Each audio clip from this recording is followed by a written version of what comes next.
Assalamualaikum. I am Usama bin Kamar, your on-screen instructor of physics from tutorial.pk. Today we are going to start our sixth chapter, which is named as fluid dynamics. What are fluids? Basically, liquids and gases are categorized as fluids. Gases और liquids ये दोनों fluids की category में ही आते हैं। Basically जो liquids हमारे पास पाए जाते हैं जिनका किसी भी ऑब्जेक्ट के अंदर फ्लो या गैसेस किसी कंटेनर के अंदर मॉलिक्यूल्स या पार्टिकल्स फोर्सेस लगाते हैं किनके ऊपर, कंटेनर की वॉल्स के ऊपर। तो स्टूडेंट्स ये हमारे पास क्या कहलाते हैं, फ्लूइड्स। आइए देखते हैं कि फ्लूइड्स किस तरह के होते हैं। A fluid is a collection of molecules that are randomly arranged and held together by weak cohesive forces. जो हमारे पास लिक्विड्स या गैसेस के मॉलिक्यूल्स हैं किसी कंटेनर के अंदर, वो बहुत ही नॉर्मल या हल्की फोर्सेस के साथ एक दूसरे के साथ अटैच्ड होते हैं। बेसिकली ज्यादातर अगर लिक्विड्स की बात की जाए तो उनमें जो मॉलिक्यूल्स के बिटवीन फोर्सेस होती हैं वो कोहेसिव होती है, यानी कि बहुत ही कम फोर्सेस होती हैं। And by force exerted by walls of the container. और ये जो मॉलिक्यूल्स हैं अगर किसी कंटेनर के अंदर पाए जाते हैं तो इसकी कंटेनर की वॉल्स के ऊपर फोर्सेस लगाते हैं, यानी कि अगर दूसरे अल्फाज में कहा जाए तो वो उस कंटेनर के अंदर वॉल्स से बाहर निकलने की कोशिश करते हैं। ये केस गैस के केस में ज्यादा हमारे पास पाया जाता है। Viscous drag force and Stokes law, इनका आपस में ताल्लुक क्या है, ड्रैग फोर्स क्या है। An object moving through a field experiences a retarding force. एक ऐसा ऑब्जेक्ट, एक ऐसा पार्टिकल जो कि हवा के अंदर डाउनवर्ड्स मूव कर रहा हो और उसके ऊपर एक रिटार्डिंग फोर्स जो उसको ऊपर की तरफ खींच रही हो, स्टूडेंट्स ये हमारे पास क्या कहलाती है, viscous drag force. The drag force increases as the speed of the object increases. जैसे जैसे ऑब्जेक्ट ऊपर से नीचे की तरफ आएगा उसकी ड्रैग फोर्स उसी तरह बढ़ती जाएगी। Drag force is equal to 6 pi eta r v, where eta is the coefficient of air, के हवा के अंदर ड्रैग फोर्स किस ऑब्जेक्ट की कितनी पाई जाती है ये हमारे पास ईटा में शो करता है। स्टूडेंट्स इसके बाद हमारे पास आती है टर्मिनल वेलोसिटी। टर्मिनल वेलोसिटी क्या होती है, ऐसी वेलोसिटी जो कि ऑब्जेक्ट को चाहिए होती है किसी भी मीडियम के अंदर मूव करने के लिए। या तो वो फ्रीली फॉल करेगा या तो वो हाइट से ऊपर से नीचे की तरफ जब मूव करेगा तो जो उस ऑब्जेक्ट की वेलोसिटी स्टूडेंट्स हमारे पास होती है वो क्या होती है, terminal velocity. The constant maximum velocity that is attend and maintained by an object while falling through a resistive medium, के ऑब्जेक्ट किसी रेजिस्टिव मीडियम के अंदर से फॉल कर रहा है और जो उसके अंदर वेलोसिटी पाई जाती है, जिस वेलोसिटी के साथ वो मूव करेगा स्टूडेंट्स, वो हमारे पास क्या होती है, टर्मिनल वेलोसिटी। यहां हमारे पास जो इक्वेशन बनती है वो कैसे, net force is equal to weight minus drag force, यानी कि वेट जो है डाउनवर्ड्स होगा और ड्रैग फोर्स अपवर्ड होगी हमारे पास। यहाँ पे टर्मिनल वेलोसिटी फाइंड करने के लिए जो फॉर्मूला दिया गया है हमारे पास, which is equal to 2rg²/9h। तो स्टूडेंट्स ये है बेसिकली हमारे पास terminal velocity. Fluid flow, fluids कैसे फ्लो करते हैं, आया कि वो लिक्विड हो या गैसेस हो, उनके मॉलिक्यूल्स और पार्टिकल्स कैसे फ्लो करते हैं आइए देखते हैं। When a fluid is in motion, its flow can be either streamline or turbulent. अगर कोई लिक्विड मूव करता है तो उसकी जो पाथ है या उसकी जो मोशन है वो दो टाइप्स की होती हैं, या तो टर्बुलेंट होगी या तो हमारे पास streamline.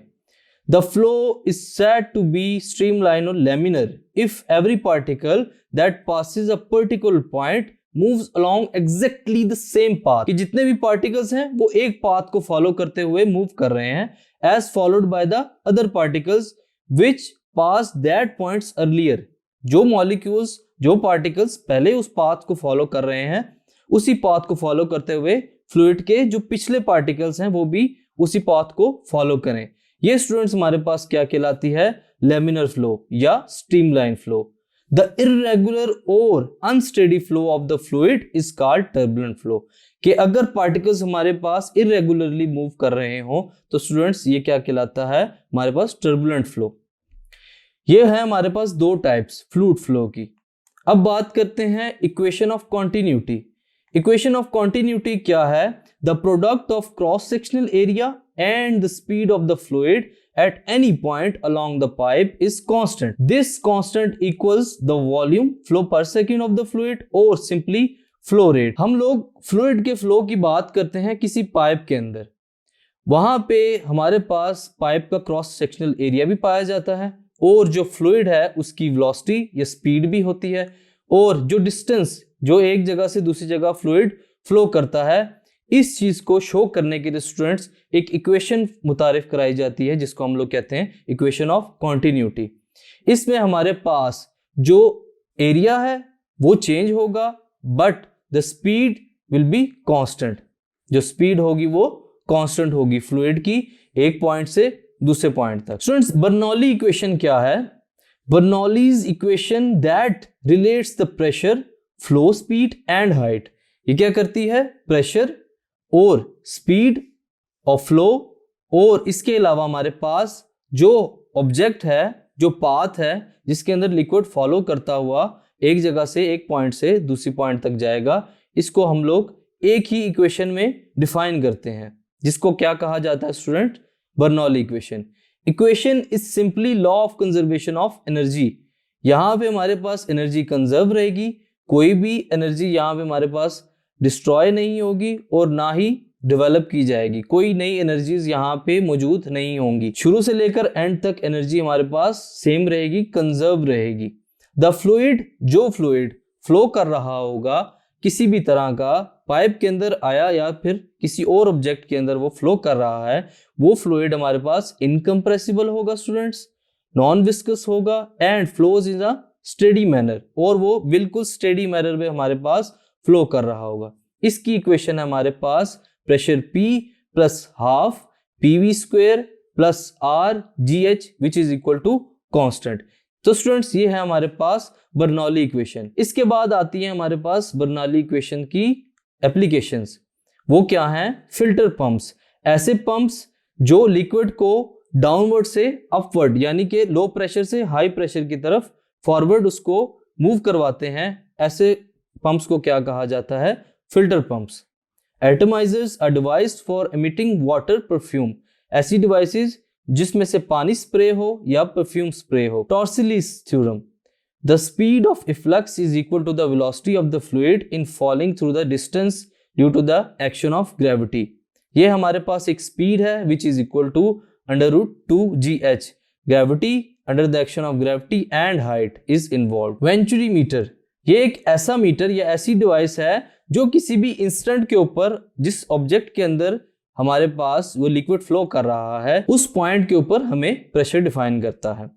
एरोफॉइल्स, the devices which are shaped so that the relative motion between it and the fluid reduces a force perpendicular to the flow are called aerofoils। ऐसी फॉइल्स जो कि कमिंग फ्लूइड को हमारे पास क्या करती है? उसके स्ट्रीम लाइंस को चेंज करती है, प्रेशर को लो करती है और हमारे पास जो फोर्स है उसको बढ़ाती है। तो स्टूडेंट्स, ये थी हमारे पास आज समरी फ्लूइड डायनामिक्स की, जिनमें हमने फ्लूइड्स के मोशन और उनके बिहेवियर्स को पढ़ा। इंशाल्लाह आपसे नेक्स्ट लेक्चर में मुलाकात होगी। मैं हूं उसामा बिन कमर, आपका physics instructor from tutoria.pk। Allah Hafiz.